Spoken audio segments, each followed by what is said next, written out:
The test was negative. Again. Vivian sat alone in the formal sitting room of the Hartwell estate, the white plastic stick trembling in her fingers.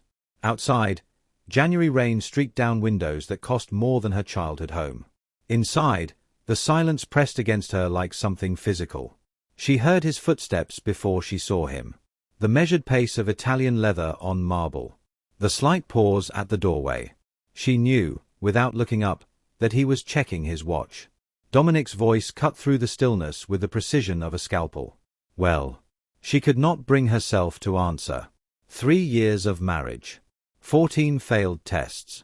Countless procedures. Endless appointments. And now this single word, spoken like a verdict. I see. His tone carried no warmth. No comfort. It was the voice he used in boardrooms when a deal had gone sideways and someone needed to be held accountable. The doctors said my hormone levels are improving. Vivian finally looked up at her husband, searching his face for any trace of the man who had once held her hand through every disappointing result. The man who had promised they would figure it out together. That man was not standing in the doorway. Dominic adjusted his cufflinks. A gesture she had learned to fear over time. It meant something painful was coming. Something he had already decided. I have spoken with my mother. We both agree that continuing this way serves no one. Continuing what way? This. He gestured vaguely at her, at the test, at the 3 years of hope that had slowly corroded into something neither of them could name. You have tried, Vivian. No one can say you have not tried. But there are limits to what effort can overcome. Vivian felt something cold spreading through her chest. She set the pregnancy test on the antique side table, her hand steadier than her heart. What are you saying, Dominic? I am saying that the Hartwell family has responsibilities that extend beyond personal affection. My father died at 52. His father before him did not live to see 60. Time is not a luxury I possess. And you cannot give me what I need. The words landed like stones dropped into still water, each one creating ripples that would not stop spreading. What you need. Vivian stood slowly, feeling the Persian rug solid beneath her feet. Needing something solid. I am your wife. You are. But a wife must also be a mother. That is the arrangement. That is what we agreed to when we married. We agreed to love each other. Through sickness and health. Through whatever came. Dominic's grey eyes remained cold. Flat. Like winter sky before a storm that would not bring snow, only a bitter wind that stripped everything bare. Love does not continue the Hartwell line. Love does not preserve what 4 generations have built. I need an heir, Vivian. My mother was right. I should have chosen someone from our circle. Someone with a proven family history. The cruelty of it stole her breath. Proven family history. As if she were livestock. As if her father's calloused hands and her mother's patient teaching meant nothing against the weight of old money and older expectations. Your mother has hated me since the day we met. Because my father fixed cars for a living. Because my mother shelved library books. Because I did not come with a pedigree you could frame and hang on your wall. Because you cannot do the one thing that matters. The words hung between them, ugly and final. Vivian stared at this man she had loved. This man who had pursued her with poetry and patience, who had promised the moon and delivered a prison made of marble and mahogany. This man who was now reducing their entire marriage to a biological failure. Get out. Her voice emerged as a whisper. Vivian. Get out of this room. She heard the crack in her own words, felt the fractures spreading through everything she had believed about her life. Get out of my sight. Dominic straightened his tie. The motion precise. Unhurried. As if she had not just asked him to leave. As if her pain was a scheduling inconvenience he would address when he found the time. I have already spoken with Camille Beaumont. We will announce our engagement next month. Her family has excellent fertility history. Her mother had 4 children without complications. The room tilted. Vivian gripped the arm of the settee to keep from falling. You already chose my replacement. I made a practical decision. Dominic moved toward the door, then paused. You will receive a generous settlement. Enough to start over comfortably. I am not a cruel man, Vivian. I simply know what I require from a marriage, and you cannot provide it. You are not a cruel man. She repeated his words back to him, tasting their absurdity. You are standing in our home, telling me you are trading me in for a younger model with better breeding potential, and you believe you are not cruel. I believe I am being honest. Some would say that is a kindness. Some would say a lot of things, Dominic. But I am saying only one thing right now. Leave. He left. She listened to his footsteps fade down the hallway. Heard his car start in the circular drive. Later, she would learn that he drove directly to Camille Beaumont's apartment, where he spent the night celebrating the future he had planned without consulting the woman whose life he had just demolished. Vivian remained standing in the sitting room for a long time, surrounded by art she had not chosen and furniture that had never felt like home. The pregnancy test sat on the side table, its negative result now the least of her losses. Welcome back to another powerful story, my beloved listeners. Kindly tell me where you are watching from and what time it is where you are at. If you are new here, prepare for a story of betrayal, unexpected love, and what truly makes a family. Drop everything and listen closely. This tale of heartbreak and redemption might just change how you view love and family forever. The divorce papers arrived by courier exactly 1 week later. Dominic did not come home during that week. He sent his attorney instead, a grey-haired man with expensive glasses who treated the dissolution of her marriage like a property transfer. Mrs. Hartwell, if you could sign here. And here. An initial at the bottom of page 43. Vivian sat in a conference room that smelled of leather and old money.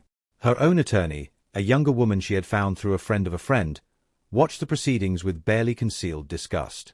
My client would like a moment to review the terms. Her attorney's voice was calm but firm. Of course. The grey-haired man checked his watch. The same gesture Dominic always made. Mr. Hartwell has been more than generous in his provisions. The settlement includes the apartment in Chicago, a substantial monthly stipend for 5 years, and full coverage of any medical expenses related to the treatments Mrs. Hartwell underwent during the marriage. How considerate of him. Vivian heard the ice in her own voice and did not try to warm it. To pay for the treatments that failed to produce the heir he required. The attorney had the grace to look uncomfortable. Mr. Hartwell wanted me to express that he bears you no ill will. He hopes you will find happiness in your future endeavors. My future endeavors. Vivian signed her name at the bottom of the page. Her signature looked different somehow. Smaller. As if she were already beginning to disappear. She signed every document. Initialed every page. Walked out of that conference room with nothing but a settlement check and the clothes on her back. The apartment in Chicago was hers now, a 2-bedroom unit Dominic had purchased years ago as an investment property. She had never even seen it. 3 days later, she stood in that apartment for the first time. It was smaller than any room in the Hartwell estate. The walls were bare. The furniture was minimal. The windows looked out onto a grey February street where people walked quickly against the wind, heads down, focused on wherever they were going. Vivian pressed her palm against the cold glass and watched her breath fog the window. This is what freedom looks like, she told herself. This is what starting over feels like. It felt like nothing. Like the absence of everything she had known. The sickness started a week after she arrived in Chicago. At first, Vivian assumed it was grief. Her body processing the trauma of the past month, expelling the poison of everything Dominic had said to her. She spent mornings in the small bathroom, her forehead pressed against cool tile, waiting for the nausea to pass. It did not pass. By the 3rd week, a different suspicion had taken root. One she refused to acknowledge because acknowledging it would mean something impossible. Something that would rewrite every brutal word Dominic had spoken. She bought the test at a pharmacy 6 blocks from her apartment. She did not look at the cashier. Did not speak. Paid in cash and walked home with the package hidden in her coat like contraband. The test took 3 minutes. She sat on the edge of the bathtub for all of them, staring at the white plastic stick as if it were a grenade with the pin pulled. Her heart beat so loudly she could hear it echoing off the tile walls. When the result appeared, Vivian did not move. Positive. The word swam in her vision. She blinked. Looked again. The 2 lines remained stubbornly present, parallel tracks leading to a future she had not imagined. Positive. She was pregnant. After 3 years of trying. After 14 negative tests. After being called defective and barren and insufficient. After being discarded like damaged goods. She was pregnant with Dominic Hartwell's child. Vivian sat on that bathtub edge for a very long time. The bathroom light hummed overhead. Outside, Chicago continued its relentless motion. And inside her body, cells were dividing. Life was beginning. The impossible was happening without permission or explanation. She thought about calling Dominic. Thought about the satisfaction of proving him wrong, of shattering his certainty, of watching his face when he realized what he had thrown away. And then she thought about what he would do with that information.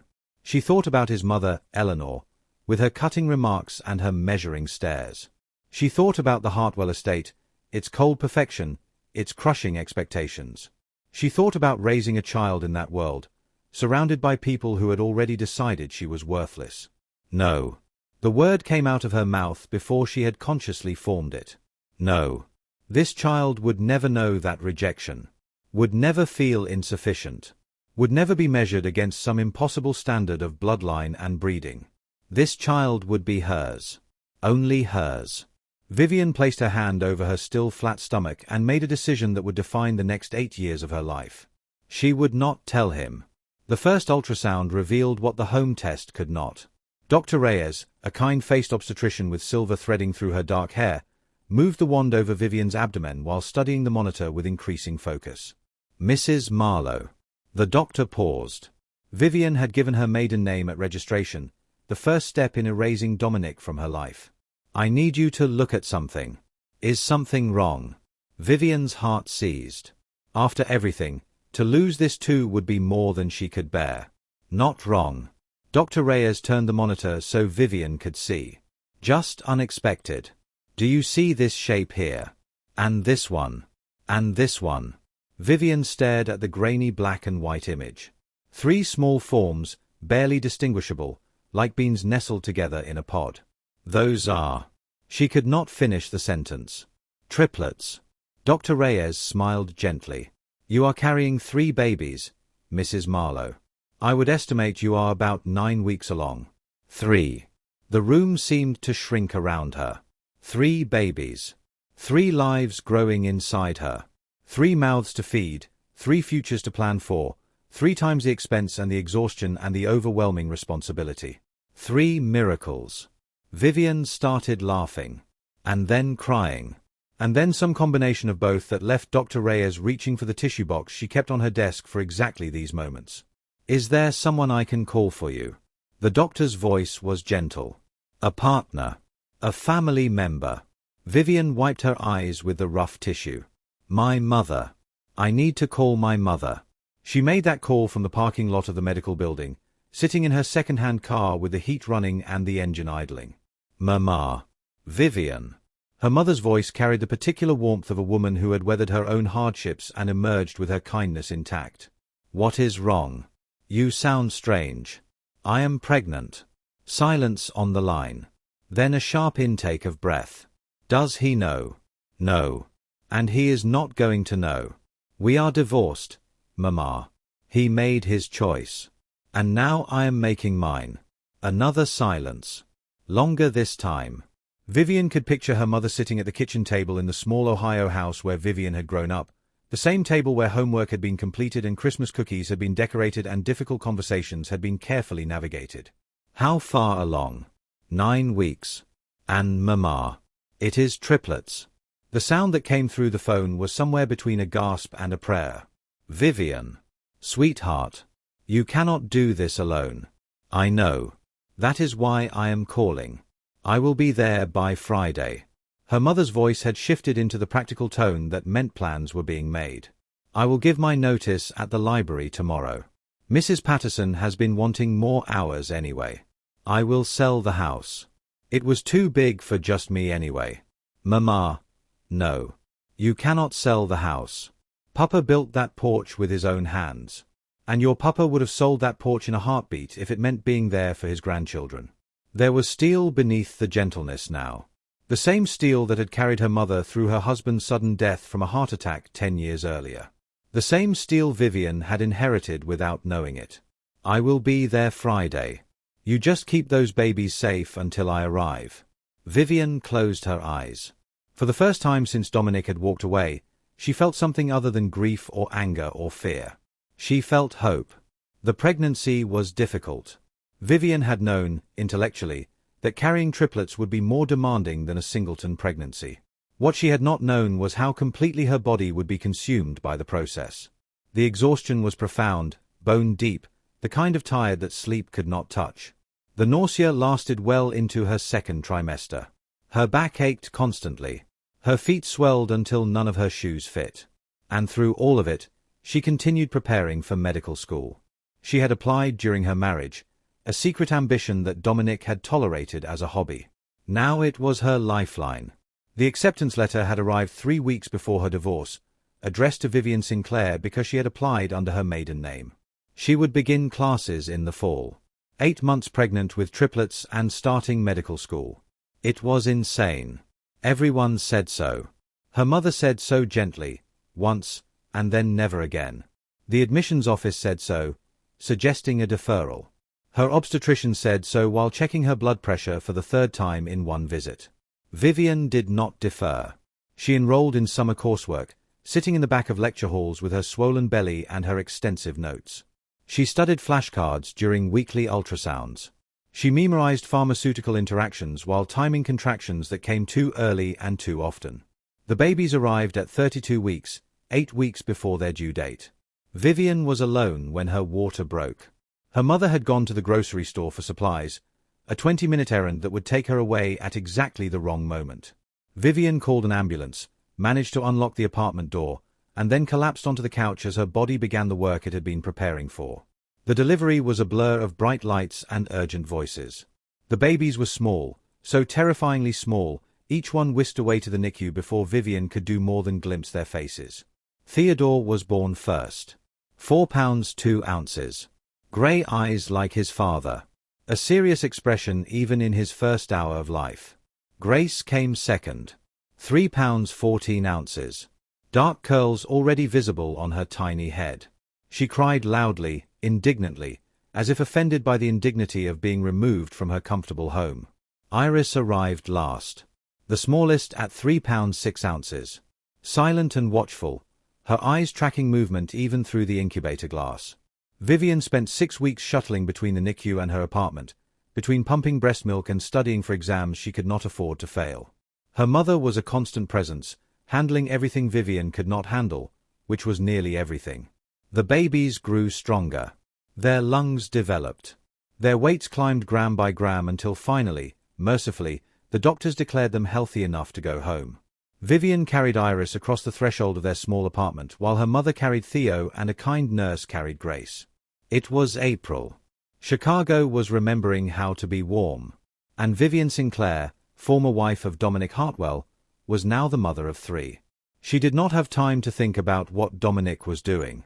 She did not have energy to spare for regret or anger or what might have been.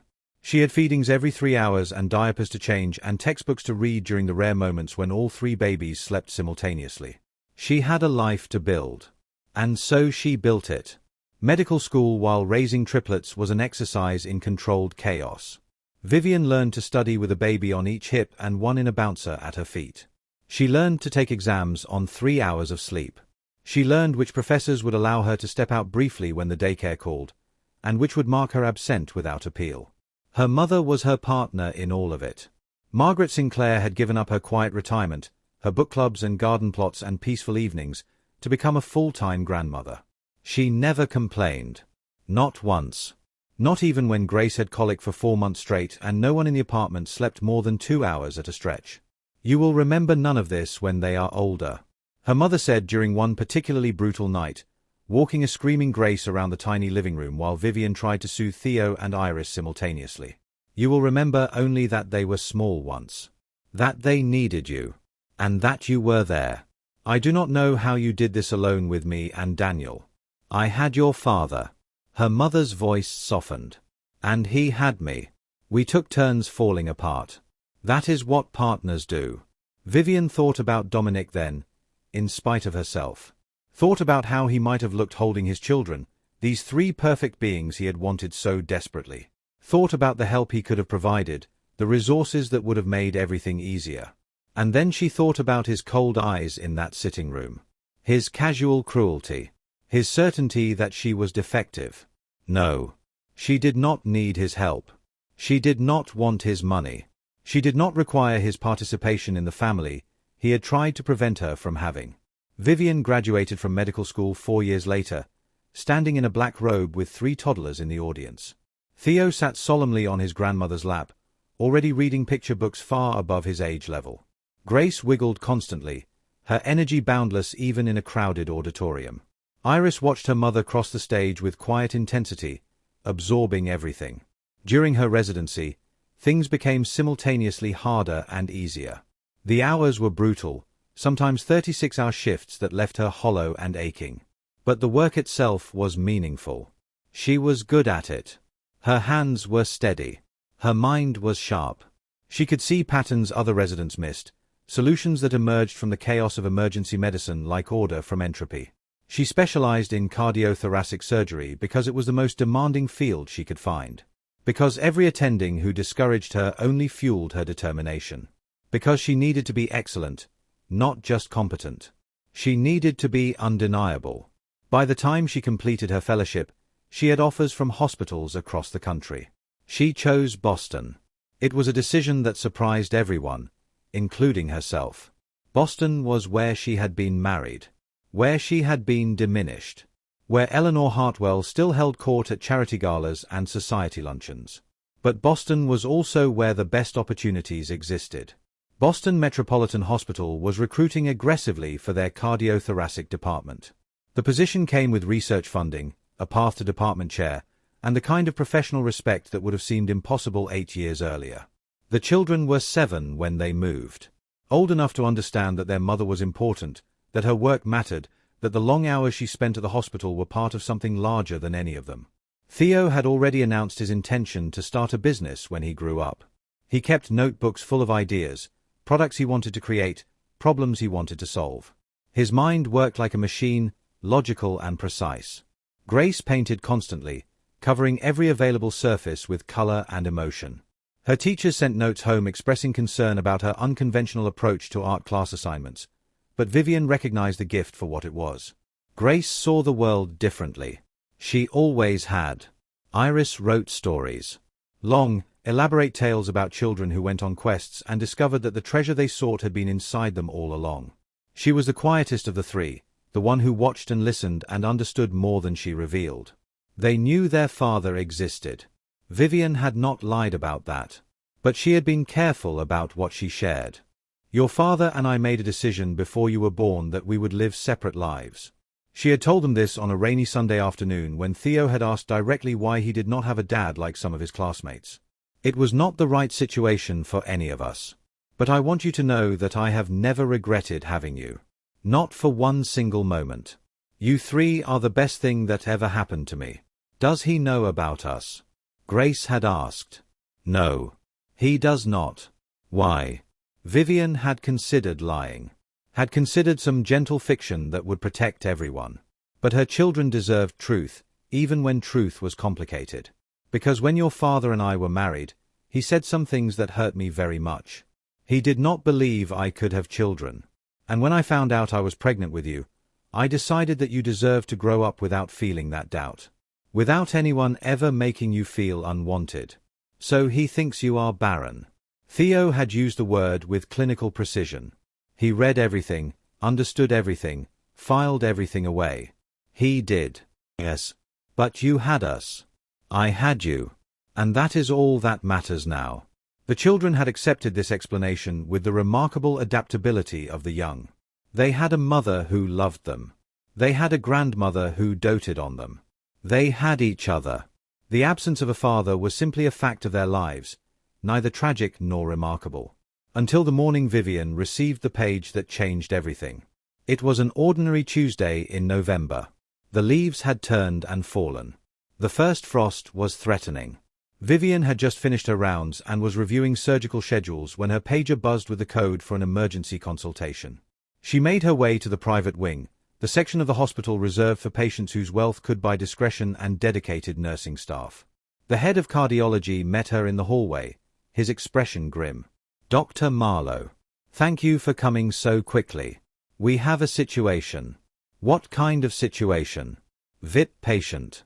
Massive myocardial infarction during a board meeting. He was clinically dead for nearly 4 minutes before paramedics restored rhythm. Significant damage. He is going to need surgery."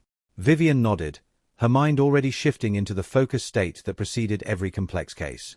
"What is his history?" "No previous cardiac events, but strong genetic predisposition. Father died of heart attack at 52. Grandfather had bypass surgery at 45. He is 42 now. Any family here?" "A wife." "She is difficult. Very concerned about timelines and schedules." "They always are." Vivian took the patient file. "What is his name?" The cardiologist glanced down at his notes. "Hartwell. Dominic Hartwell." The file slipped from Vivian's fingers. She caught it before it hit the floor, but not before the cardiologist noticed. "Dr. Marlowe. Are you all right?" She was not all right. Her heart was pounding so loudly she was certain everyone in the corridor could hear it. Her hands, which had never trembled before surgery, were shaking visibly. Dominic Hartwell was in her hospital. Dying. His life depended on her skill, her training, everything she had built in the years since he destroyed her. The man who had called her defective was now completely at her mercy. "I am fine." Vivian's voice came out steadier than she felt. "I will scrub in immediately." "Excellent. His wife is asking for the best surgeon available." Chief Martinez confirmed that is you. Vivian allowed herself one small, bitter smile. "Yes," she said. "It is." The operating room was cold and bright, filled with the soft beeping of monitors and the quiet efficiency of surgical staff. Vivian stood at the scrub sink, watching soap and water run over hands that had rebuilt hundreds of hearts. In a few minutes, she would use those hands on Dominic. She thought about what he looked like now, whether time had been kind to him, whether success had softened his edges or sharpened them further. She thought about the wife waiting outside, the one he had chosen to replace her, and wondered if that marriage had given him whatever it was he needed. She thought about the triplets, her children, his children, currently at school where they belonged. They knew nothing of this. They did not know their father was lying unconscious in an operating room, his chest about to be opened by the woman he had discarded. "Dr. Marlowe." The surgical nurse approached with her gown and gloves. "We are ready for you." Vivian turned off the water, dried her hands with meticulous care, allowed the nurse to help her into the sterile gown, the gloves that would keep her separated from direct contact with everything she touched. She walked into the operating room. Dominic lay on the table, draped in blue surgical cloths, his chest exposed and prepared for incision. He looked smaller than she remembered. Older. The grey at his temples had spread. Lines marked his face that had not been there 8 years ago. She studied him for one long moment. This man who had broken her heart. This man who did not know she had given him 3 children. This man whose life was now literally in her hands. Beginning arterial bypass. Her voice was calm. Professional. Revealing nothing. First graft to the left anterior descending. For the next 4 hours, Vivian worked with a precision that had made her one of the most sought-after cardiac surgeons in the country. She rerouted blocked arteries. She repaired damaged tissue. She rebuilt his heart, piece by piece, with the same patience and care she had used to rebuild her own life. The surgery was flawless. When she closed his chest and removed her gloves, her hands were steady. Her pulse was normal. She had performed her job exactly as she had been trained to do. "Excellent work, Dr. Marlowe." The assisting surgeon looked impressed. "You just saved his life." Vivian looked down at Dominic's unconscious face one last time before the nurses wheeled him to recovery. "Yes," she said. "I did." Camille Hartwell was exactly what Vivian had expected. She found her in the private waiting room, a vision of designer maternity wear and carefully maintained distress. Blonde hair without a strand out of place. Diamonds that caught the fluorescent light. A pregnant belly prominently displayed beneath fabrics that cost more than most people's monthly rent. "Mrs. Hartwell." Vivian kept her voice professionally neutral. "I am Dr. Marlowe. I performed your husband's surgery." Camille looked up from her phone, her expression shifting from annoyance to assessment. She studied Vivian the way one might study a service provider whose work was satisfactory but not particularly notable. Finally. I have been waiting for hours. How is he? The surgery was successful. We performed a triple bypass to address significant arterial blockage. Your husband should make a full recovery with proper rehabilitation. When can he go back to work? We have the Hartwell Foundation Gala next month. He is supposed to give the keynote address. Vivian allowed herself a moment of disbelief before responding. Mrs. Hartwell, your husband's heart stopped beating. He was clinically dead. His recovery will take months, not weeks. Months. That is unacceptable. Do you have any idea how many commitments he has? How many people are depending on him? I have a very clear idea of what your husband's heart can and cannot tolerate. It cannot tolerate stress. It cannot tolerate his previous lifestyle. And it certainly cannot tolerate a gala speech 4 weeks after major surgery. Camille's eyes narrowed. I do not think you understand who my husband is. I understand he is my patient. And I understand that if he does not follow my medical recommendations, he will die. Vivian met her gaze without flinching. Would you like me to explain that to him when he wakes up, or would you prefer to do it yourself? Something flickered in Camille's expression. Recognition, perhaps, or the beginning of suspicion.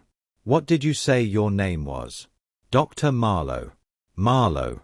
Camille repeated the name slowly, as if testing it. That sounds familiar. Have we met? I do not believe so. Vivian turned toward the door. I will be checking on your husband throughout his recovery. The nursing staff will keep you updated on his condition. She left before Camille could ask any more questions.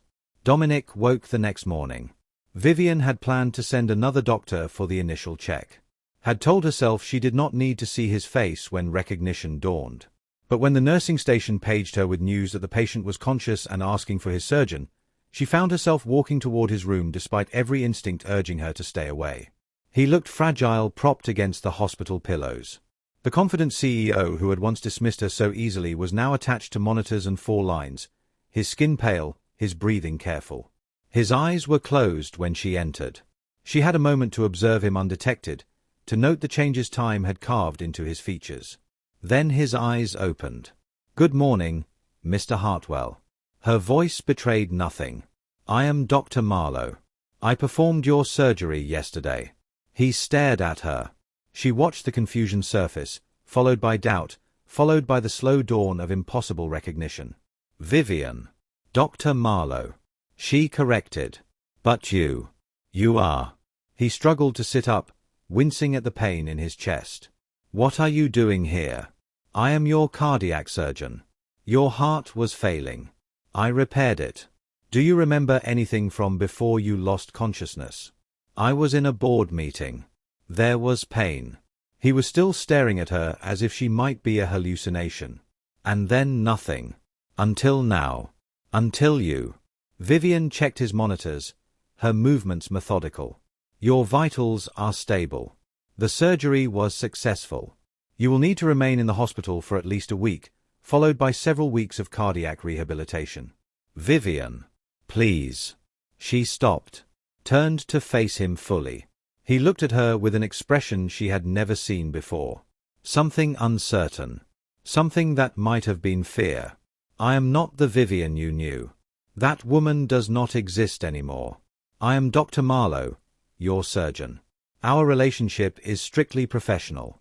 How did you become? He gestured vaguely, as if encompassing her entire transformation. When did you become a doctor? After. It was all she was willing to give him. Was there anything else you needed to discuss about your medical care? Dominic was quiet for a long moment. When he spoke again, his voice was different. Smaller. I am sorry. The words hung in the antiseptic air. Vivian let them hang there. You should rest. She said finally. I will check on you this evening. She was almost to the door when his voice stopped her. You look. He paused. You look extraordinary. Whatever happened after I. You became something remarkable. I became what I needed to be. Vivian did not turn around. You should rest, Mr. Hartwell. She left him there, surrounded by machines that tracked his fragile heartbeat, alone with whatever thoughts her reappearance had stirred. In the hallway, she leaned against the wall and allowed herself one deep breath. Her hands were shaking again. She hated that they were shaking. She had built 8 years of distance between herself and this man, 8 years of carefully constructed walls, and in the span of one surgery, those walls had begun to crack. She could not afford cracks. Not now. Not with everything at stake. Dr. Marlowe. She straightened as a nurse approached, clipboard in hand. Yes. There is a situation in the family waiting area. Your mother brought your children to the hospital. Something about childcare falling through. The blood drained from Vivian's face. Where are they now? Family lounge, 3rd floor. The nurse looked concerned. Is everything all right? Everything was the opposite of all right. Her children were in this building. Dominic's children. The secret she had kept for 8 years was suddenly in the same physical space as the man who could never know about it. I need to go. Vivian was already moving. Please have Dr. Patterson cover my rounds for the next hour. She reached the family lounge breathless and found her mother seated on a worn couch with the triplets arranged around her. Theo was reading a thick book about planetary science. Grace was sketching in her ever-present notebook. Iris had her nose in a paperback novel. They looked up when she entered. 3 faces, 8 years old, each one carrying traces of the man lying 3 floors above them. Mama. Grace set down her pencil. Mrs. Patterson had to pick up her grandson from school. There was an emergency. Grandma brought us here. Her mother rose, apology written across her features. I am so sorry, Vivian. I did not know what else to do. They are supposed to stay in the lounge. I told them not to wander. It is fine, Mama. Vivian kept her voice calm for the children's sake. These things happen. But inside, her mind was racing. The lounge was not far from the private wing. If Dominic was cleared for walking, if he happened to wander the corridor, if he saw. She could not let that happen. I need you all to stay here. She knelt in front of the triplets, meeting each of their eyes in turn. I have some work to finish. Grandma is going to take you home as soon as she can arrange a car. Can you promise me you will stay in this room? Is something wrong? Theo asked. His grey eyes, so like his father's, studied her with unsettling perceptiveness. You seem worried. I am just busy. Vivian forced a smile. It has been a complicated day. Is it the important patient? Grace asked. The one you had surgery on yesterday. Yes. How do you know about that? You mentioned it at breakfast. Iris spoke for the first time, her quiet voice carrying more weight than its volume suggested. You said there was a VIP coming in. Someone whose heart was failing. Vivian had forgotten that. She was always forgetting how much the children absorbed, how carefully they listened, how little escaped their attention. He is recovering well. But I need to focus on his care, and I need you to stay here where I know you are safe. Can you do that? All 3 nodded solemnly. Vivian kissed each of their foreheads, breathed in the familiar scent of their shampoo, and left the lounge with her heart in her throat. The rest of the day passed in a blur of rounds and consultations and carefully avoided encounters. Vivian checked on Dominic twice more, keeping each visit brief and strictly clinical. He tried to engage her in personal conversation. She deflected. He asked about her life. She redirected to his recovery. He looked at her with something that might have been regret. She gave him nothing. By evening, her mother had taken the children home. The danger had passed. Vivian allowed herself a moment of relief in the hospital chapel, sitting in the back pew of a room meant for prayer and finding only exhaustion. She had been so careful. 8 years of distance, of separate lives, of protecting her children from the man who had decided she was worthless. And now fate had conspired to put them under the same roof, to force her into proximity with someone she had worked so hard to escape. What was she supposed to do now? The answer, when it came, was brutal in its simplicity. She was supposed to do her job. She was supposed to heal him. And then she was supposed to watch him walk out of her hospital and back into his life. That was all. It had to be all. 3 days into Dominic's recovery, his mother came to visit. Vivian was not present for the arrival. She learned about it from the nursing staff, who mentioned that Mrs. Eleanor Hartwell had been installed in her son's private room for the past 2 hours and showed no signs of leaving. The name sent ice through Vivian's veins. Eleanor Hartwell. The woman who had whispered poison into Dominic's ear throughout their marriage. The woman who had never accepted a daughter-in-law from modest means. The woman who had, Vivian was certain, orchestrated her replacement with careful, calculated precision. She could not avoid the evening check. Dominic's post-surgical care required regular monitoring. So she steeled herself and walked into the room with her professional armor firmly in place. Eleanor sat in the visitor's chair beside her son's bed, her posture perfect, her silver hair immaculately styled. Age had refined rather than diminished her. She looked like what she was, a woman accustomed to commanding every room she entered. Ah. Eleanor's gaze swept over Vivian with cool assessment. The famous surgeon. My son tells me you saved his life. I performed the surgery, yes. Vivian moved to check the monitors, keeping her back to the older woman. His recovery is progressing well. Dominic was watching her with an intensity that made her skin prickle. He had been watching her like that since he woke up. As if he was trying to solve a puzzle whose pieces would not fit together. Mother, this is Dr. Marlowe, he said, and something in his tone suggested a test. Eleanor's eyes narrowed slightly. Marlowe. That name is familiar. Dr. Marlowe is originally from this area. Dominic continued. She trained at Johns Hopkins and completed her fellowship at Mayo. She is one of the best cardiac surgeons in the country. How fortunate for you. Eleanor's voice was pleasant, but her gaze had sharpened. It is reassuring to know you are in capable hands. Vivian finished her examination and made notes on the chart. Your son's arterial function is improving. If he continues at this rate, we can discuss discharge within the week. Excellent.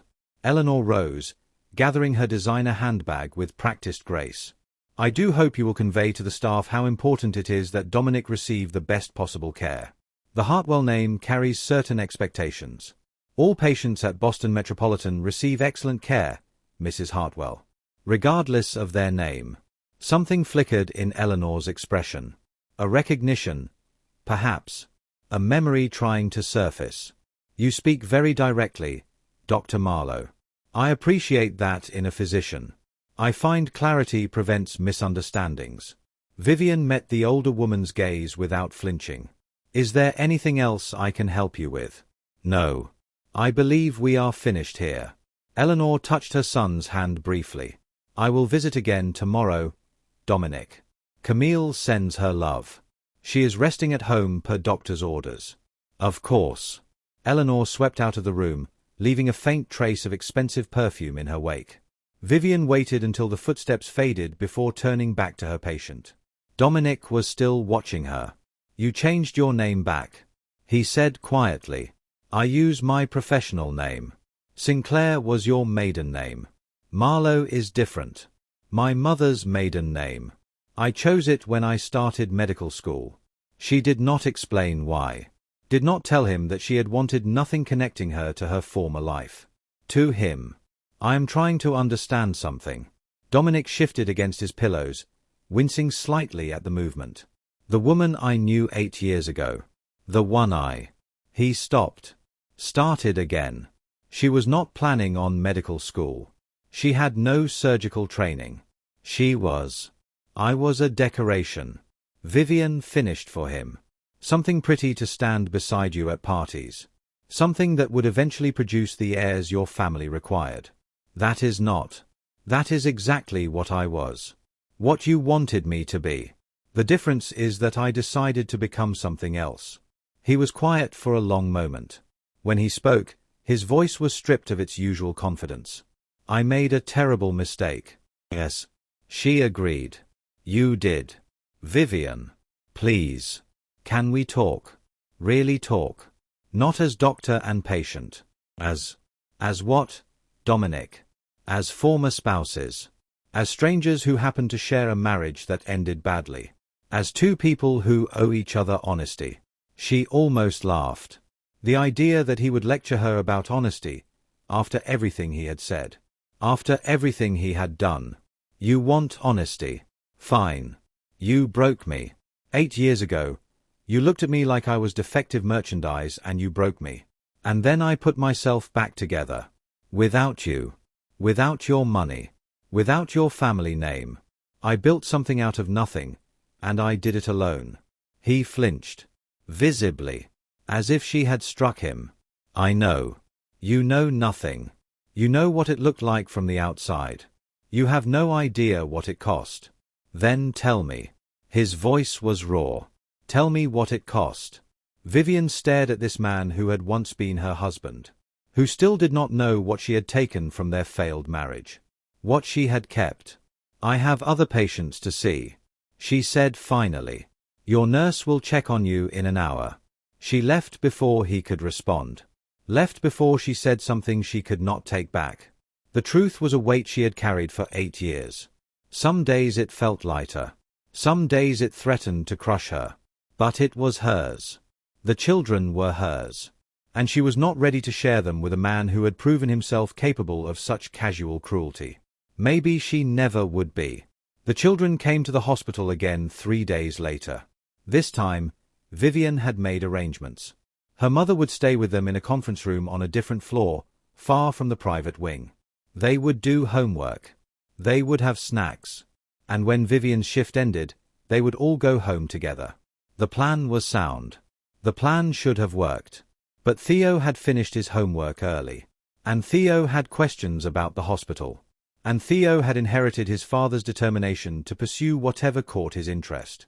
Vivian was in surgery when it happened. A routine procedure, nothing complex, but it required her full attention. She did not receive the message until she was scrubbing out. Dr. Marlowe, your mother called. The nurse looked uncomfortable. She says your son wandered off. She is looking for him now, but she wanted you to know. The blood drained from Vivian's face. Where was he last seen? 3rd floor corridor. Near the family lounge. 3rd floor. The same floor as the private wing. The same floor where Dominic Hartwell was currently recovering. Vivian ran. She found Theo in the hallway outside Dominic's room. Her son was standing very still, staring at the man visible through the partially open door. Dominic was sitting up in bed, his attention focused on something his nurse was saying. He had not noticed the child watching him. But the nurse had. She was stepping toward the door to investigate when Vivian reached Theo and pulled him away. Theodore Marcus Sinclair. Her voice was low and fierce. What are you doing here? I was looking for the bathroom. His grey eyes, identical to his father's, met hers with unsettling directness. And then I saw him. Saw who? That man. The one in the room. Theo's voice was calm. Analytical. The way it always was when he was processing something significant. He looks like us, Mama. He looks like me and Grace and Iris. Vivian's heart stopped. Theodore. We need to go. Why does he look like us? Now. She guided him firmly toward the elevator, her hand on his shoulder, her mind racing. How much had Theo seen? How much had he understood? Her son was brilliant, far too brilliant sometimes, and he noticed everything. The elevator doors closed behind them. Vivian pressed the button for the ground floor and tried to steady her breathing. Mama. Theo's voice was still calm. Is that man our father? The question hung in the small space between them. Vivian looked at her son. 8 years old. Serious and thoughtful and far too perceptive for his age. He deserved truth. He always had. Yes, she said. That man is your father. Theo processed this information silently. His expression did not change. Does he know about us? No. Why? Because when he and I were married, he did not believe I could have children. He said cruel things. He ended our marriage because of what he believed. And then, after we were divorced, I found out I was pregnant with you and your sisters. Theo was quiet for a long moment. So he thinks you are barren. He used the word carefully, the way he used all words. And he does not know you proved him wrong. Yes. Are you going to tell him? The elevator reached the ground floor. The doors opened onto a busy lobby filled with patients and visitors and staff going about their ordinary days. I do not know. Vivian admitted. I have not decided yet. Theo nodded slowly. His grey eyes, so like Dominic's, held a wisdom beyond his years. He should know. Theo said. It is important information. But you should be the one to tell him. When you are ready. Vivian knelt in front of her son, eye to eye. Since when did you become so wise? I read a lot. The ghost of a smile crossed his serious face. Books have a lot of answers. She hugged him fiercely, right there in the hospital lobby, not caring who saw. This child, this impossible, wonderful child, was proof of everything Dominic had been wrong about. Theo hugged her back. Let us find your grandmother, Vivian said when she finally let go. And Theodore. Yes, Mama. We need to keep this between us for now. Your sisters are not ready to know. And I need time to think about what happens next. He nodded solemnly. I can keep a secret. I know you can. They found Margaret and the girls in the conference room, Grace still sketching, Iris still reading. No one asked where Theo had been. No one noticed anything unusual. But that night, after the children were asleep, Vivian sat alone in her kitchen and stared at the wall for a very long time. Theo had seen Dominic. Theo knew the truth. And now the secret she had kept for 8 years was beginning to unravel, one thread at a time. She had built her life on silence and distance. On protecting her children from a man who had proven himself capable of dismissing people who did not meet his requirements. But Theo's words echoed in her mind. He should know. Should he? Did Dominic Hartwell deserve to know about the 3 children Vivian had raised alone? The 3 miracles who had emerged from what he called her defective body. The 3 lives she had built without his help, without his money, without his name.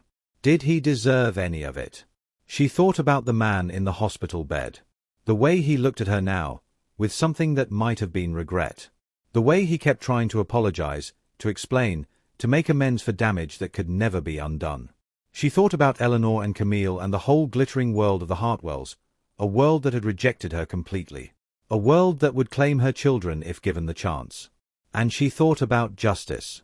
About what it meant that she had spent 8 years becoming everything Dominic never believed she could be, while he had spent those same years living a life built on assumptions that were fundamentally wrong. He had called her barren, defective, incapable of providing what mattered. She had given him triplets. And he did not even know. The next morning, Vivian walked into Dominic's hospital room with a decision half formed in her mind. He was alone. The monitors beeped steadily. Weak November sunlight filtered through the window blinds. Dr. Marlowe. He sat up straighter when he saw her. I was hoping you would stop by. This is not a social call. She checked his chart, noted his improving numbers. We need to discuss your discharge. Already. If you continue improving at this rate, you can go home by Friday. But I need you to understand something, Dominic. Your heart nearly killed you. If you return to your previous lifestyle, the stress levels, the 18-hour workdays, the constant pressure, it will happen again. And next time, there may not be a surgeon available who can save you. He was quiet for a moment. Are you concerned about me, Vivian? I am concerned about all my patients. But I am not just any patient. Am I? She set down the chart. Looked at him directly. No. You are not. And that is precisely the problem. Then let us address it. He leaned forward, wincing at the pull of his surgical incisions. I have things I need to say to you. Things I should have said years ago. And since I am apparently not dying, I have time to say them properly. I do not need to hear them. Maybe not. But I need to say them. Vivian felt exhaustion settling over her. 8 years of distance. 8 years of carefully maintained walls. And here he was, trying to break through with nothing but words and whatever remnant of their connection still survived. Fine. She sat in the visitor's chair. Say what you need to say. Dominic took a breath. For a moment, he looked like the man she had married. Not the cold corporate executive who had dismissed her, but the younger version. The one who had written her love letters and promised her the world. I was a coward, he said. When we got married, I believed I was doing something brave. Marrying outside my circle. Choosing you despite my family's objections. But the truth is, I was never brave enough to actually stand against them. When things got difficult, when the pressure mounted, I chose the path of least resistance. She said nothing. Let him continue. My mother convinced me that children were the only thing that mattered. That without an heir, everything my family built would mean nothing. And I believed her because believing her was easier than examining why I actually wanted children in the first place. Whether I wanted them for myself, or just because I was supposed to. And when I could not provide them. When you could not. His voice cracked. I made you the problem. Because if you were the problem, then I did not have to look at myself. At my own weakness. At the fact that I had married someone I loved and then slowly destroyed that love through cowardice. Vivian felt something shifting inside her. Something she did not want to shift. You called me defective. I know. You compared me to other women. Listed their fertility like livestock records. I know. Dominic closed his eyes. I hear those words in my head sometimes. Late at night. The things I said to you. The cruelty I dressed up as practicality. And I hate myself for every single one of them. And does that self-hatred change anything? He opened his eyes. Looked at her with an expression she could not read. I do not know. Does it? She thought about Theo, standing in that hallway, studying the man in the hospital bed with those perceptive grey eyes. She thought about Grace and Iris, who knew nothing of any of this. She thought about 8 years of silence, about the weight she had carried alone. There is something I need to tell you. The words emerged before she could stop them. Something you should have known years ago. Dominic straightened. His full attention focused on her. What is it? Vivian opened her mouth to speak. The door burst open. Dominic, darling. Camille swept into the room in a cloud of perfume and panic. I just heard from Dr. Patterson. They are discharging you Friday. We need to discuss the arrangements for home care. She stopped when she saw Vivian. Oh. Her voice cooled several degrees. Dr. Marlowe. I did not realize you were here. I was just finishing up. Vivian stood. Mr. Hartwell, we can continue our conversation another time. Wait. Dominic's voice was urgent. Vivian. What were you going to tell me? She looked at him. Looked at Camille, with her pregnant belly and her proprietary hand on his shoulder. Looked at the room full of machines that had kept him alive long enough to have this conversation. It can wait, she said. Focus on your recovery. She left before he could argue. But she knew, as she walked down the corridor, that she could not wait much longer. The truth was coming. One way or another, the truth was coming. And nothing would be the same afterward. Vivian did not sleep that night. She lay in her bed staring at the ceiling while the house settled around her. Down the hall, 3 children slept peacefully in their rooms, unaware that their carefully constructed world was beginning to shift beneath them. Theo knew now. And Theo could not unknow. She thought about the look on his face when he stood in that hospital corridor. The calm assessment. The immediate recognition of something familiar in a stranger's features. Her son had inherited his father's analytical mind, the ability to see patterns and draw conclusions with unsettling speed. He should know, Theo had said. It is important information. 8 years old, and already wiser than most adults. Vivian turned onto her side and watched the shadows move across her wall. She had spent so long protecting her children from the truth. From the possibility of rejection. From the pain of knowing their father had discarded their mother before he even knew they existed. But protection had its limits. Secrets had weight. And the longer you carried them, the heavier they became. By morning, she had made her decision. She would tell Dominic. Not for his sake, but for theirs. Because her children deserved to know their own story. Because Theo deserved honesty about what he had seen. Because carrying this secret alone had cost her something she could not name, and she was tired of paying. But she would tell him on her terms. In her time. When she was ready. Not when he demanded it. Dominic was discharged from Boston Metropolitan Hospital on a Friday morning. Vivian was not present for his departure. She had arranged her schedule carefully, ensuring she was in surgery when the paperwork was signed and the wheelchair was brought. She did not want to see him leave. Did not want to watch him walk back into his life as if the past week had been nothing more than an inconvenient interruption. She heard about it later from the nursing staff. How his wife had arrived with a private car. How his mother had supervised every detail of the discharge. How he had asked, repeatedly, to speak with Dr. Marlowe before leaving. She was not available. Let him wonder. Let him sit with the unfinished conversation. Let him feel, for once, what it was like to have something important left unsaid. 3 days passed. Vivian returned to her normal routine. Morning rounds. Surgeries. Consultations. Evenings with her children, helping with homework and listening to their stories about school and friends and the small dramas of 8-year-old existence. Theo did not mention what he had seen. He kept his promise, holding the secret with the same quiet competence he brought to everything. But sometimes Vivian caught him watching her with those grey eyes, and she knew he was waiting. Patient. Certain that she would do what needed to be done. On the 4th day, a letter arrived. It was delivered by courier to the hospital, marked private and urgent. Vivian recognized the handwriting on the envelope immediately. She had seen it on love letters once, years ago, when Dominic Hartwell had been trying to convince her that he was worth the risk. She opened it in her office, alone. Vivian, I know you are avoiding me. I understand why. But I cannot let this end with silence. There was something you were going to tell me. Something important. I could see it in your face. I am not the man I was 8 years ago. I know that means nothing to you. I know I have not earned the right to ask for anything. But I am asking anyway. Please. Let me see you. Let me hear whatever it is you need to say. I am staying at the Hartwell estate through my recovery. You know the address. You know the way.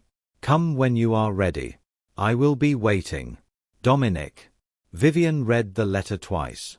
Then she folded it carefully and placed it in her desk drawer. He would be waiting. Good. Let him wait. 2 more weeks passed before Vivian allowed herself to respond. She did not call. Did not write. Instead, she simply appeared at the Hartwell estate on a Sunday afternoon, driving herself in the same practical sedan she had owned for years. The gates opened automatically.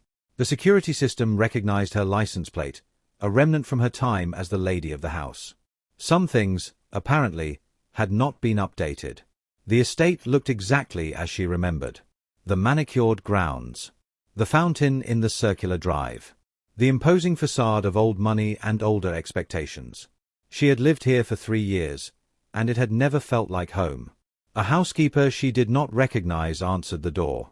I am here to see Mr. Hartwell. Vivian kept her voice neutral. Dr. Marlowe. He is expecting me.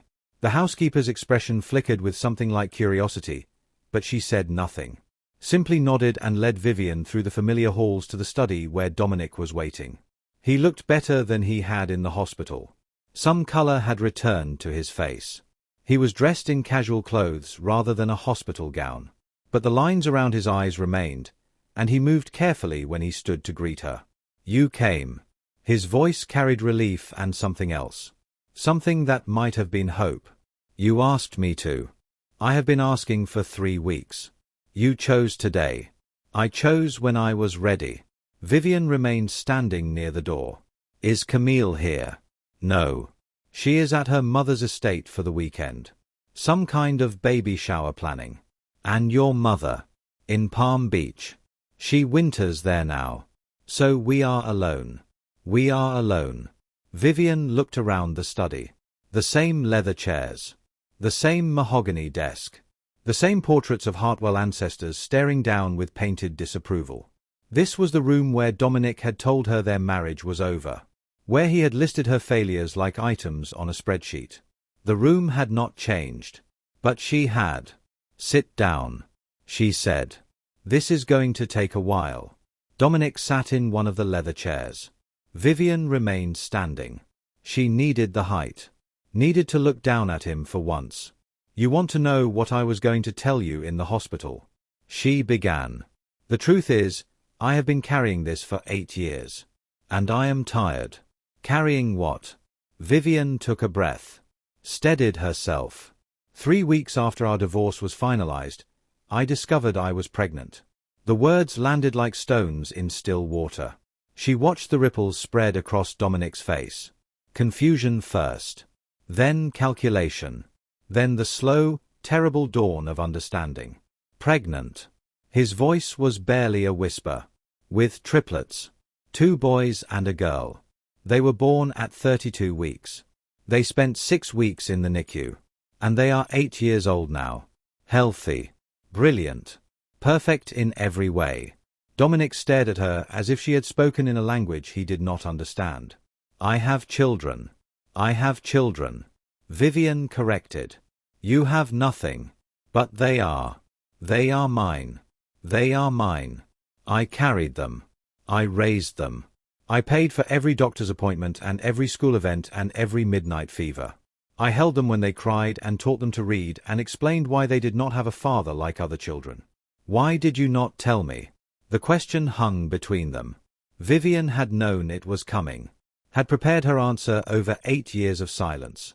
Because you told me I was defective. She spoke slowly, wanting every word to land. Because you looked at me in this very room and said I could not give you what you needed. Because you had already chosen my replacement before the ink was dry on our divorce papers. I did not know you were pregnant. No. You did not. Because you did not stay long enough to find out. You drove straight to Camille's apartment that night, did you not? Dominic's face went pale. You left me alone in our house, told me I was barren, and went to celebrate your new engagement with a woman you had probably been seeing for months. And 2 weeks later, I found out I was pregnant with your children. Vivian. He started to rise. Sit down. Her voice cracked like a whip. I am not finished. He's Saturday. I thought about telling you. She continued. When I first found out, I thought about calling you and proving you wrong. Showing you that you had made a terrible mistake. But then I imagined what would happen. What would happen? You would want them. Not because you loved me. Not because you wanted to be a father. But because they were heirs. Because they were what your family needed. And you would have taken them from me somehow. Used your money and your lawyers and your influence to make sure the Hartwell legacy continued, regardless of what I wanted. I would never have. You would have. Vivian's voice was steady. Your mother would have insisted. And you have never been able to say no to your mother. Dominic sat in stunned silence. His hands were shaking. His face had gone from pale to grey. 3 children. He finally said. I have 3 children I have never met. You had 3 children you never knew existed. Because you threw away their mother before they were even conceived. I need. He swallowed hard. I need to see them. No. Vivian, they are my children. They are my children. She repeated. And they have grown up happy and healthy and loved. Without you. Without your money. Without your name. They do not need you, Dominic. They never have. But I need them. The words were raw. Desperate. Vivian saw something break behind his eyes, some final certainty crumbling into dust. You needed an heir. She said quietly. That is what you told me. That is all that mattered to you. Well, you have 3 of them now. Growing up in a house you have never seen, living a life you know nothing about. And they are extraordinary. Not because of you. In spite of you. Dominic covered his face with his hands. Please. His voice was muffled. Please, Vivian. I know I do not deserve anything. I know I destroyed us. But please. Let me see them. Just once. Vivian looked at this man who had once held all the power in their relationship. Who had made decisions about her worth, her future, her value as a human being. Who was now sitting in his ancestral study, broken by the weight of what he had lost. No, she said.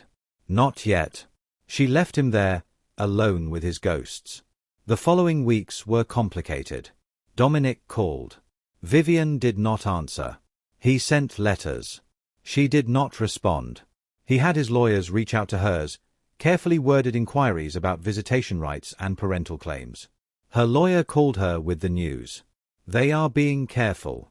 Charlotte Reed was a formidable woman in her 50s, someone Vivian had hired years ago for exactly this possibility. No threats. No demands. Just polite requests for dialogue. What are my options? Legally, he has a potential claim. Charlotte's voice was measured. If he pushes for a paternity test and it confirms biological parentage, he could pursue custody rights. He could take them from me. Not easily. You have been the sole custodial parent for 8 years. You have documentation of his abandonment, his cruel treatment, his decision to end the marriage. Any judge would weigh that heavily. But it is possible. Anything is possible with enough money and enough lawyers. Charlotte paused. But Vivian. He has not threatened anything. His approach has been almost apologetic. That suggests he wants negotiation, not war. Vivian thought about this for a long time after she hung up. Dominic Hartwell could make her life extremely difficult if he chose to. He had resources she could not match. Connections she could not counter. The Hartwell name still carried weight in Boston, in courtrooms, in every institution that mattered. But he was not using any of it. Instead, he was waiting, asking, hoping. That was not the behavior of the man who had divorced her 8 years ago. Either he had changed, or he was playing a very long game. Vivian needed to find out which. She returned to the Hartwell estate 3 weeks later. This time, Dominic was not alone. Camille sat beside him in the study, her pregnant belly prominent beneath a silk maternity dress. Her expression was cold, calculating. Whatever shock she had felt upon learning about the triplets had been processed and converted into something harder. Dr. Marlowe. Camille's voice dripped with false pleasantness. How kind of you to visit my husband again. I asked her to come. Dominic said quietly. Yes. You have been asking quite a lot lately. Vivian remained near the door, assessing the dynamics. Camille's hostility was obvious. But Dominic's posture suggested something else. Distance. A gap between them that had widened since his surgery. Mrs. Hartwell. Vivian kept her voice professional. I understand you have concerns. Concerns. Camille laughed without humor. You kept my husband's children secret for 8 years. You performed surgery on him without disclosing your history. And now you are refusing to allow him access to his own offspring. Yes. I have concerns. I have disclosed nothing that violates medical ethics. Our personal history was not relevant to his surgical care. Not relevant. Camille rose, her movements sharp despite her pregnancy. You held his heart in your hands. Literally. And you expect us to believe your history did not affect your judgment. His heart is beating because of my judgment. Vivian met her gaze without flinching. Would you prefer I had let him die? Silence fell over the room. Camille. Dominic's voice was tired. Please. This is not helping. Not helping. Camille turned on her husband. This woman has been manipulating our lives for years. She has children that could threaten our child's inheritance. And you are asking me to be calm. I am asking you to leave us alone. The words hung in the air. Camille stared at her husband as if he had slapped her. Excuse me. I need to speak with Vivian privately. Dominic did not raise his voice. Whatever you and I need to discuss, we can discuss later. But right now, I need to have a conversation with the mother of my children. Alone. The mother of your children. Camille's voice was ice. I am the mother of your child. The one currently growing inside me. The one we planned. The one that matters. They all matter. Dominic said quietly. That is what I am trying to understand. Camille swept out of the room without another word. Her footsteps echoed down the hallway, followed by the distant slam of a door. Dominic exhaled slowly. I apologize for that. You do not owe me apologies for your wife's behavior. I owe you apologies for many things. That is just one more. Vivian moved further into the room, taking the chair Camille had vacated. She studied Dominic's face. He looked exhausted. The recovery from his surgery was clearly taking longer than expected. Dark circles shadowed his eyes. His cheeks were hollow. You look terrible, she observed. I have not been sleeping. Your body needs rest to heal. My body is not the problem. He met her eyes. How can I rest knowing what I know now? How can I close my eyes without seeing the faces of children I have never met? Vivian felt something shift inside her. Some barrier beginning to weaken. What do you want, Dominic? I want to meet them. He leaned forward, intensity burning through his fatigue. I want to know their names. Their faces. Their voices. I want to understand who they are and who they are becoming. I want to be part of their lives. Even now. Even knowing what it will cost you. What do you mean? Your wife is carrying your heir. The legitimate one, as she would probably phrase it. Acknowledging my children publicly will complicate everything. Your inheritance structures. Your family dynamics. Your mother's plans for the Hartwell legacy.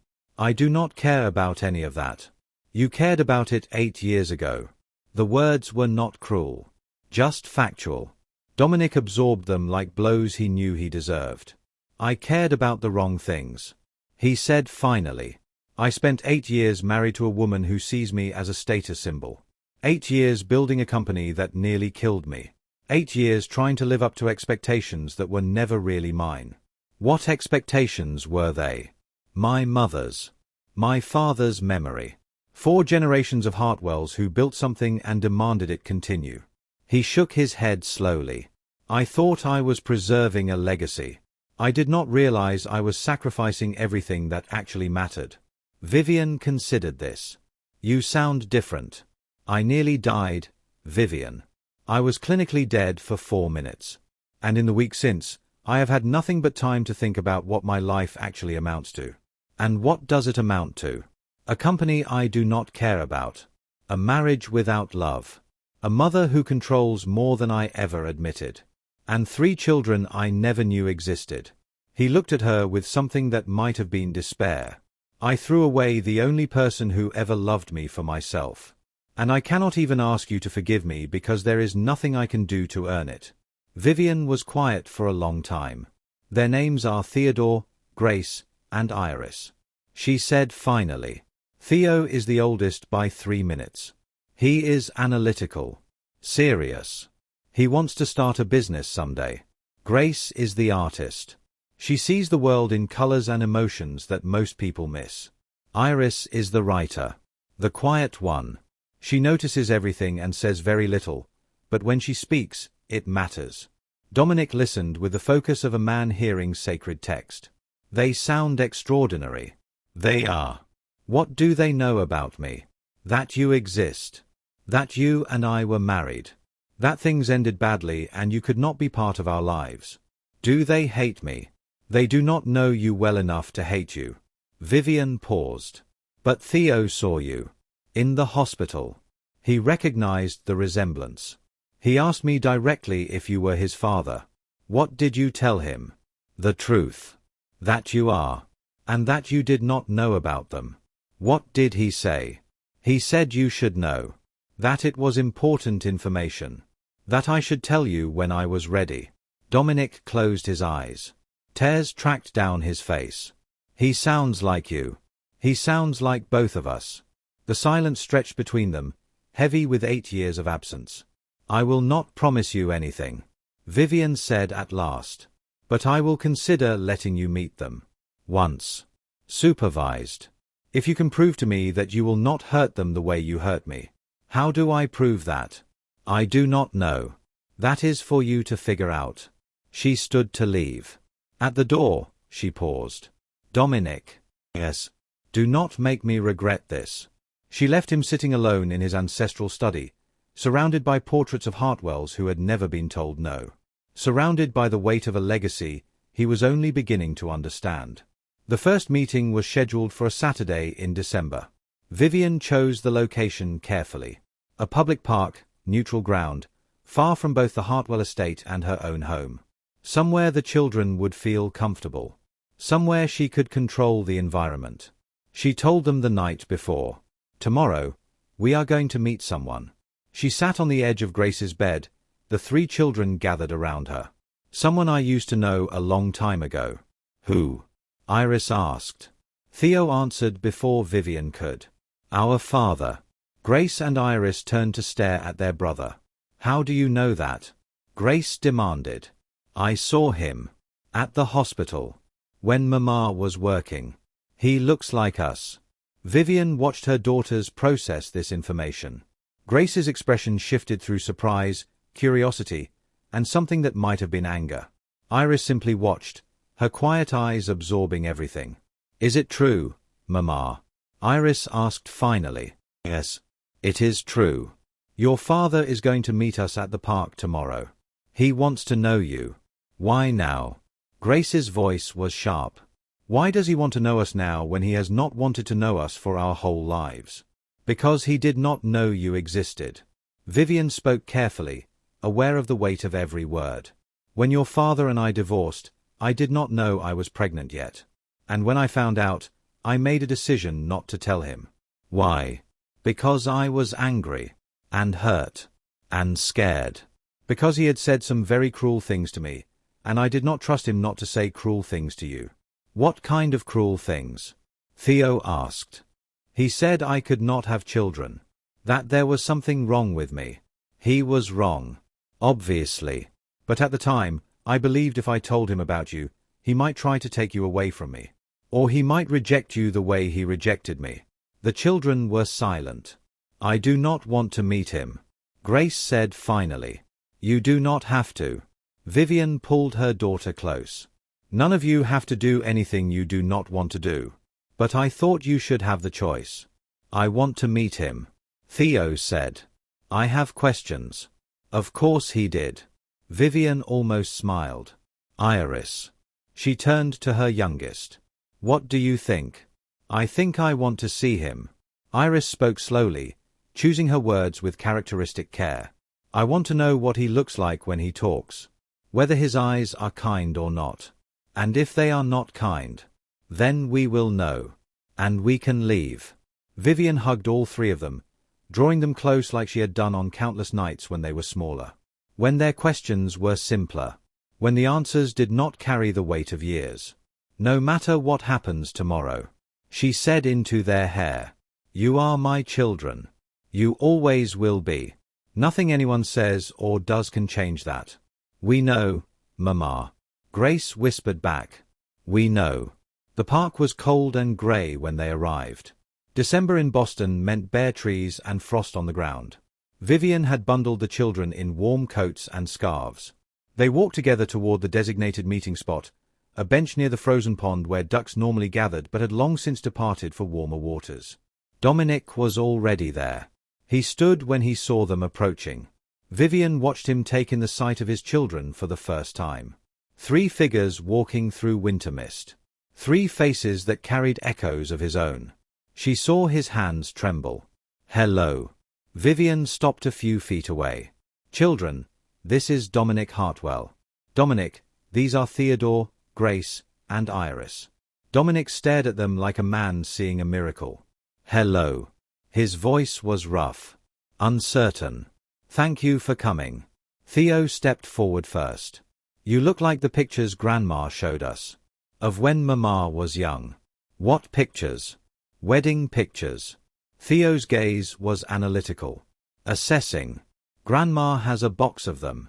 She did not think Mama would want to see them, but she showed us. I see. Dominic glanced at Vivian, who shrugged. She had not known about the pictures. But it was not surprising. Her mother had always been sentimental. Grace hung back, her arms crossed over her chest. You hurt our mother. The accusation was direct. Unfiltered. Pure Grace. Yes. Dominic did not try to deny it. I did. Why? Because I was selfish. And scared. And I listened to people who did not have my best interests at heart. None of those are good excuses. But they are the truth. Grace considered this. Are you going to hurt her again? Never. Not if I can help it. What about us? Are you going to hurt us? Dominic crouched down to her level, moving slowly against the pull of his still healing chest. I cannot promise I will never make mistakes. I am not a perfect person. But I can promise that I will never intentionally hurt you. And if I do hurt you by accident, I will apologize and try to do better. Grace studied his face for a long moment. Okay. She said finally. I will give you a chance. But only one. That is more than I deserve. I know. Vivian nearly laughed despite herself. Grace had always been the fiercest of the three. Iris stepped forward last. She had been watching the entire exchange with her characteristic silence. You have sad eyes, she observed. I have been sad for a long time, Dominic admitted. Why? Because I threw away something precious without understanding its value. And by the time I understood, it was too late. Iris nodded slowly. That is what happens in stories sometimes, she said. People make mistakes and have to live with the consequences. But sometimes they get a chance to make things a little bit better. Not all the way better. Just a little. Is that what you think is happening here? I do not know yet. Iris tilted her head, considering. I think we will have to wait and see. They walked together around the frozen pond.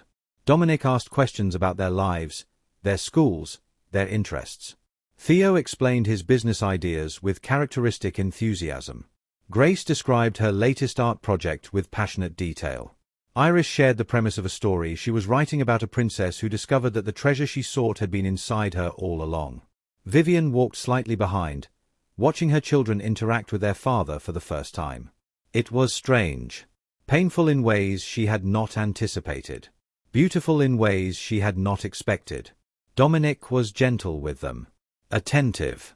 He listened more than he spoke, asked follow-up questions, seemed genuinely interested in their answers. This was not the man who had divorced her. Or perhaps it was. Perhaps he had always had this capacity for gentleness, buried beneath layers of family expectation and inherited cruelty. Perhaps his heart attack had cracked him open in ways that allowed the buried parts to surface. She did not know. She was not sure she wanted to know. At the end of the walk, they returned to the bench where they had started. Thank you for this, Dominic said to Vivian. Thank you for letting me meet them. Thank the children. It was their choice. Theo extended his hand formally. It was nice to meet you, Dominic, he said. Perhaps we can do this again sometime. I would like that very much. Grace gave a small wave but did not approach closer. Iris offered a quiet smile. They walked away together, the three children and their mother, leaving Dominic standing alone by the frozen pond. Vivian looked back once. He was still standing there, watching them go, his breath visible in the cold December air. She turned away and kept walking. The months that followed were a careful negotiation. Vivian allowed supervised visits, once a month at first, then every other week. Always in public places. Always with clear time limits. Always with her present or, occasionally, her mother. The children's reactions varied. Theo treated Dominic like a fascinating subject of study. He asked probing questions about business, about decision-making, about what it felt like to run a company. He was building a relationship, but analytically, carefully. Grace remained the most guarded. She observed Dominic with the critical eye of an artist assessing whether a subject was worthy of her canvas. Sometimes she brought her sketchbook and drew during their visits. More than once, Vivian caught her drawing Dominic's face, capturing something in his expression that the camera could not have caught. Iris was the most open. She shared her stories with Dominic, asked his opinion on plot developments, listened to his suggestions with genuine interest. There was an ease between them that surprised Vivian. A connection she had not anticipated. Throughout these months, Dominic's own life was unraveling. The marriage to Camille deteriorated publicly. Society columns hinted at trouble. Charity events that usually featured both Hartwells began featuring only one or the other. The pregnancy progressed, but there were no happy announcements, no shared photographs, no celebrations of impending parenthood. Vivian heard about it from various sources. Colleagues who moved in those circles. News reports that caught her attention. The occasional comment from the children after their visits with Dominic. He seems sad, Grace observed one evening. Not sad like when we first met him. Different sad. Like something is ending. Vivian did not ask for details. The divorce papers were filed in April. Vivian learned about it through her lawyer, who called with the news and a series of concerned questions about how it might affect the custody situation. His wife filed. Charlotte said. Citing irreconcilable differences. She is seeking significant financial settlement and full custody of their child. He agreed. To the custody. To everything. According to my sources, he did not contest a single term. Just signed whatever she put in front of him. Vivian processed this information in silence. He could have fought. Charlotte continued. He has the resources. The Hartwell name still carries weight. But he just let her take what she wanted. What does that mean for us? It means he is not fighting for his legitimate child, but he is showing up consistently for yours. That is significant. If he wanted to make trouble for you, this would have been the moment. Instead, he is walking away from his marriage without a battle. That does not sound like the Dominic I knew. People change. Charlotte's voice was careful. Or they reveal who they always were underneath. Vivian ended the call and sat in her office for a long time, staring at nothing. Dominic Hartwell had chosen not to fight for Camille's child. But he kept showing up for hers. She did not know what to do with that information. The summer brought another cardiac event. Vivian was not on duty when they brought him in. She learned about it through the hospital's internal communication system, a notification that made her heart stop for one terrible moment. Hartwell, Dominic. Emergency admission.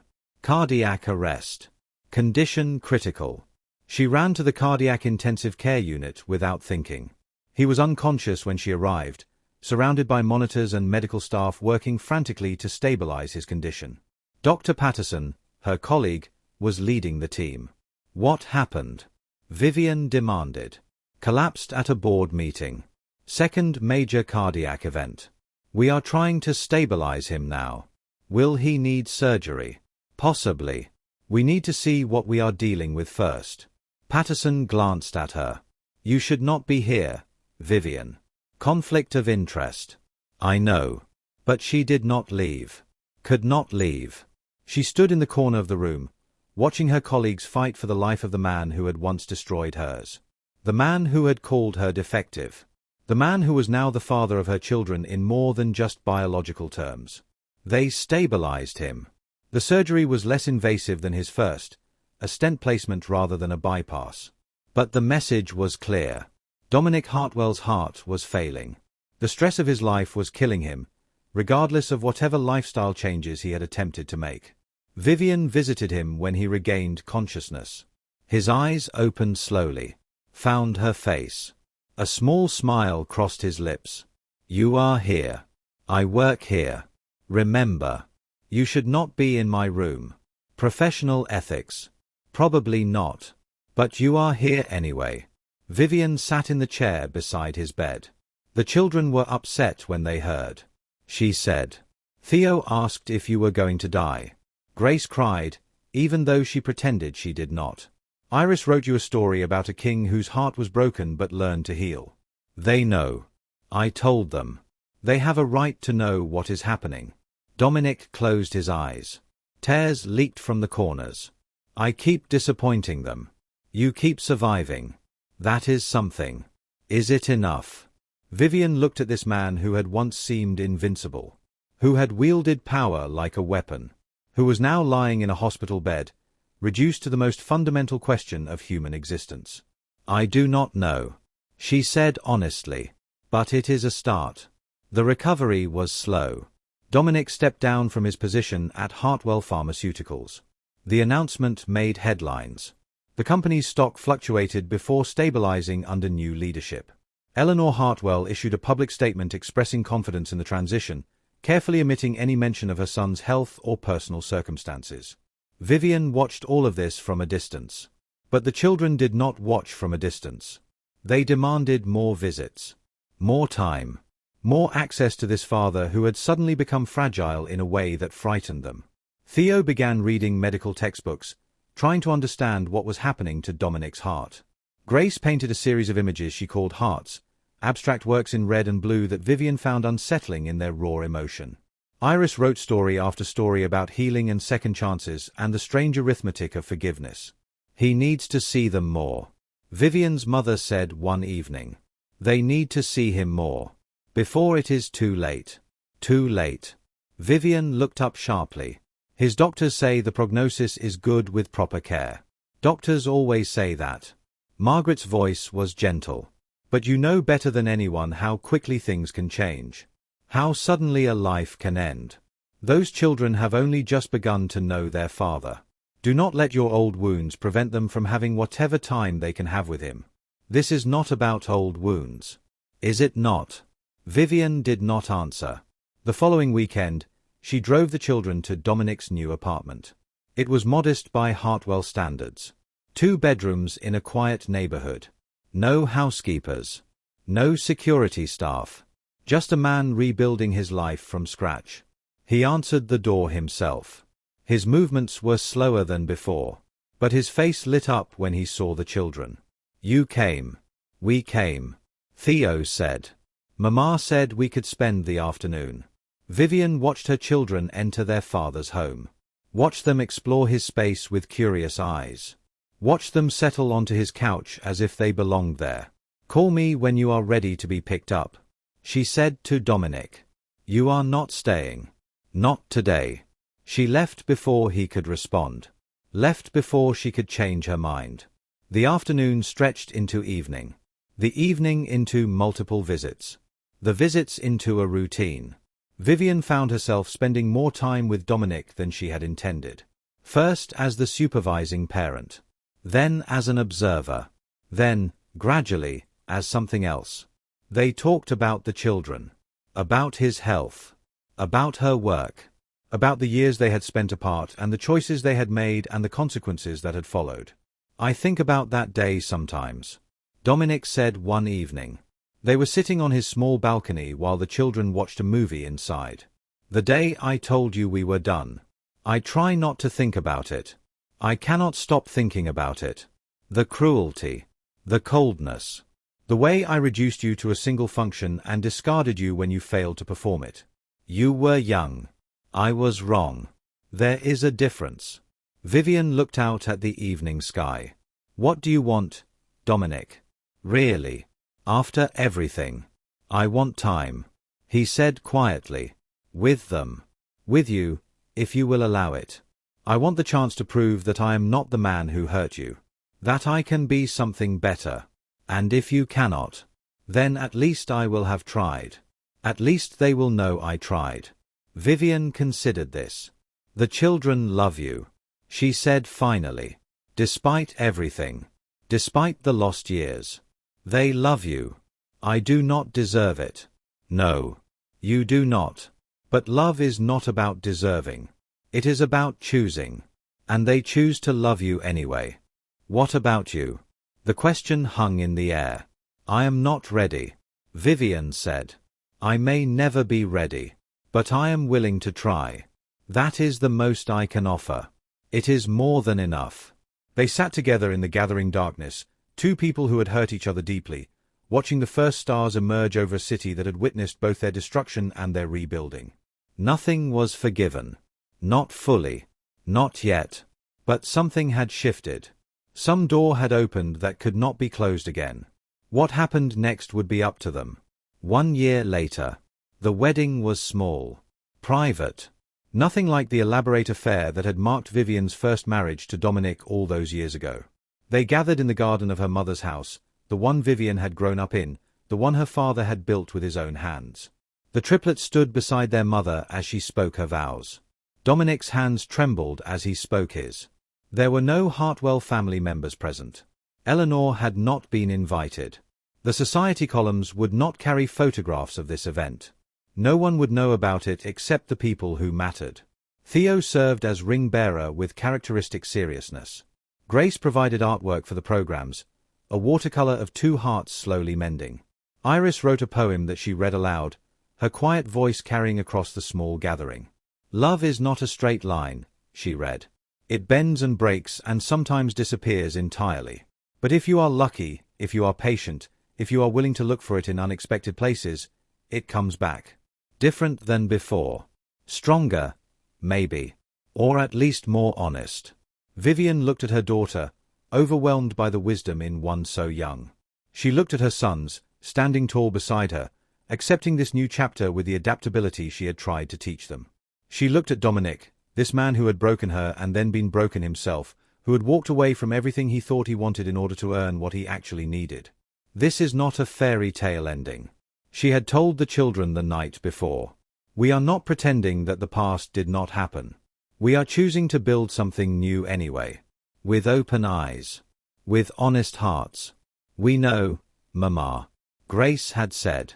That is what makes it real. The ceremony was brief. The celebration was modest. But the feelings were genuine. That night, after the children were asleep in their rooms and the house was quiet, Vivian stood at the window of her childhood bedroom and watched the moon rise over the garden. Dominic came to stand beside her. "Are you happy?" he asked. "I am something," she said. "I'm not sure happy is the right word. Peaceful, maybe. Or complete. I will take complete. It took us a long time to get here. It took us the time it needed to take." Vivian leaned against him, feeling his heartbeat steady and strong beneath her cheek. The heart she had rebuilt with her own hands. The heart that had nearly failed him twice. The heart that was now hers to protect. "I never thought I would be here," she admitted. "I spent years convincing myself I did not need you. That I was better off alone. You were. For a while. You needed to become who you are now before we could have this. And who am I now? Someone who knows her worth. Someone who does not need anyone else to validate her existence. Someone who can choose to love without losing herself. That sounds exhausting." "It sounds like you." Vivian smiled. They stood together at the window until the moon climbed high in the winter sky. Until the cold crept through the glass. Until there was nothing left to say that had not already been said. In the rooms below, 3 children slept peacefully. Children who had been born in crisis and raised in struggle. Children who had grown up without a father and learned to live without one. Children who had now welcomed that father back into their lives, not because they needed him, but because they chose to let him in. This was not the story Vivian had expected to live. Not the life she had planned or the ending she had imagined. But it was hers. Earned through pain and patience. Built from the wreckage of what she had lost. And it was enough. The next morning, she would return to the hospital. She would save lives, as she did every day. She would come home to children who challenged her and a husband who was still learning how to be present after years of absence. It would not be easy. It would not always be peaceful. There would be arguments and misunderstandings and moments when old wounds reopened unexpectedly. But they would face it together. As a family. The kind of family you build when everything falls apart and you choose to put it back together anyway. Some people called it forgiveness. Vivian called it something else. She called it living. And that, in the end, was enough. If this story of resilience, second chances, and the true meaning of family touched your heart, please subscribe for more powerful tales. Share this with someone who believes that our past does not have to define our future. Tell me in the comments whether you think Vivian was right to keep the secret for so long. I read every single one. Sometimes the people who hurt us most are also capable of the deepest change. Sometimes the families we are born into matter less than the families we choose to create. And sometimes, love returns in ways we never expected, asking only that we have the courage to receive it. Vivian and Dominic learned these lessons the hard way. But they learned them. And in the end, that is what matters most. Not where you start, but where you choose to finish. Thank you for walking this journey with me. Until next time, my beloved listeners, remember that your worth is not determined by those who fail to see it. Your value is not measured by what you cannot provide. And your story is not over until you decide to stop writing it. Be kind to yourselves. Be patient with your healing. And never stop believing that better days are possible. This has been Tales of Desire with Mr. Walker. Until next time.